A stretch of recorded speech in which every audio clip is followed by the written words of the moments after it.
Hi, I'm Rand Michaels, and I'll be reciting The Tale of the Carrot and the Gold.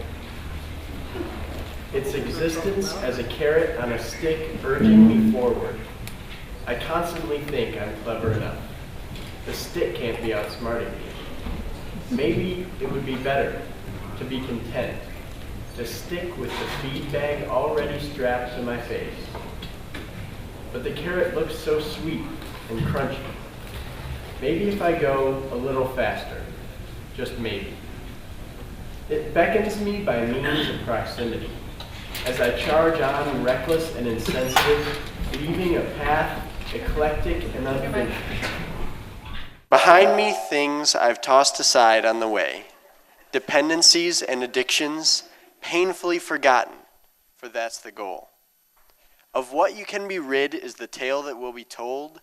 That fool did it, the crazy one, the naked, lonely, lost one, who has forsaken as much and been forsaken, whose gods have left him years ago. He did not need them. His life was reduced to the core, where it was bitter, harsh. It left a bad taste in your mouth with nothing left to wash it out.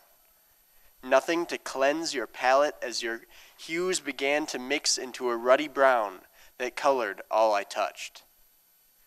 And they will tell the tale again, again, again, until sleep replaces its images with the sordid, checkered lives of dreams. And as such, I will be remembered. Thank you.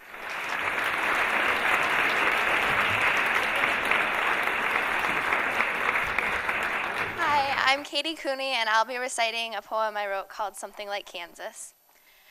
There's something strangely romantic in meeting someone for the first time in a long time under a mulberry tree. Something in it sounds like Kansas, like the sun on a white cotton dress, its rays kissing her shoulders and the tops of his freckled cheeks, like warm air suspended thickly between the blades of grass and the leaves of peach trees, and the gaps in their fingers as they lock hands and help each other over the creek. Something in it sounds like a girl and a boy, like children, merely babies, enjoying the taste of their innocence together as they lick grape popsicles in the garage. It's not until they stand up that anyone could see that this is a different boy, one with heavy dark hair and big soft hands and a near lack of freckles. It's a different girl, too, one with brown waves on her head that laughs and bubbles and is clothed in a near lack of white cotton. Whoever they've each decided to be, if only for the day, seem to be content with each other. She lies back on the bright red blanket, drilling him about the do's and the don'ts of picnic-taking, his head on her stomach, feeling the bubbles float up through her voice. And as the day rolls on, they lay motionless together under equal parts sunshine and silence, taking in the grandeur of a nothing day.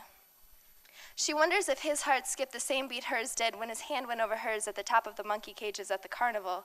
She wonders if, when they came down again, he was just as confused about why she hadn't wanted to come down in the first place. The trees in the back of the woods are tall and feathered out like peacocks at the top, a canopy that barely traps the light enough to make out his face as she turns back to see him running behind her, trying to match her footprints in the mud as she twists through pine trails and over stumps and in and out of trails that once were or never were. She makes those trails with a paintbrush bathed in red, thick bands that overlap the knots in the wood, and they switch.